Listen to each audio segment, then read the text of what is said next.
So I'm now joined by Janne Ohtonen from Openet. Janne, good to see you. Thank you, Marc. Happy to be here. Now, we're all talking about customer experience here today.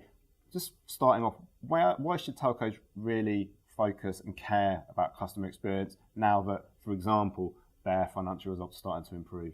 Yeah, that's a good question, Marc. So at the end of the day, if you think about what's driving the telco business, so it's profit and revenue, and that's good because they're in the business and everybody has to make money from a business.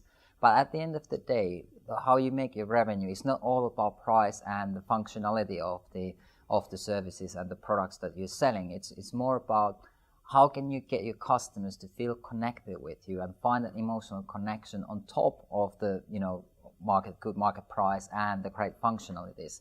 And that's where the challenge lies in the telecom industry. So basically what the companies do is they go for the cheapest price and try to cut the costs and of course try to innovate new features, but the customers are looking for that emotional connection, and I think that's where we need to focus 2017 and 2018 coming, that add that emotional connection on top of the price and functionalities. Okay. You say that because everyone's getting very excited about things like artificial intelligence that are starting to come in. We're seeing technologies being used there from a customer experience point of view. Is that something that telcos need to be looking at? Yeah, definitely. I mean, any tech that can help you to serve the customers better is a good thing. What I would challenge there, going back to the previous thing we discussed, is that what's the value? What does it add to the customer when you put AI in place? So as a good example is the automated chatbots that companies are now putting on their websites. So if you go and have a chat with a bot and you ask a question, it gives you a lot of rubbish back. So what's the value there for you as a customer? So the challenge is that you can actually use that great technology in the wrong way that makes the customer experience worse. And I think that's not the way to go around. So where the AI today is, it's a good at the background, so it can process data, it can give you suggestions on what to do with the customers and automate stuff at the background. But I think in 2017, we are not quite there yet, so that we can put it at the front line and start replacing human-to-human connections with the human-to-bot or AI connections. But I'm sure that in the next few years, we definitely will get there. So we need to stay tuned on that one. Okay.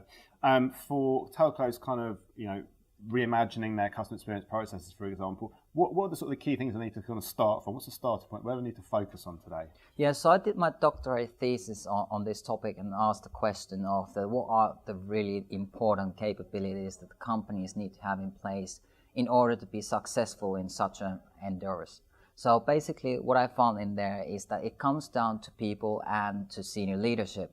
So it starts in a way from the top because they need to be really supporting it, and they need to be committed into the results because the going is going to get tough at some point, and the senior leadership should be the last one to cave in. They need to be the ones that really demand the organization to deliver great customer experiences and to do business process management that ensures that it's done in a cost-effective way. Mm-hmm. So what I'm saying is that start from the top leadership, and then you need to get all the people involved. It's a people work, so it's not always about technology, it's also about people.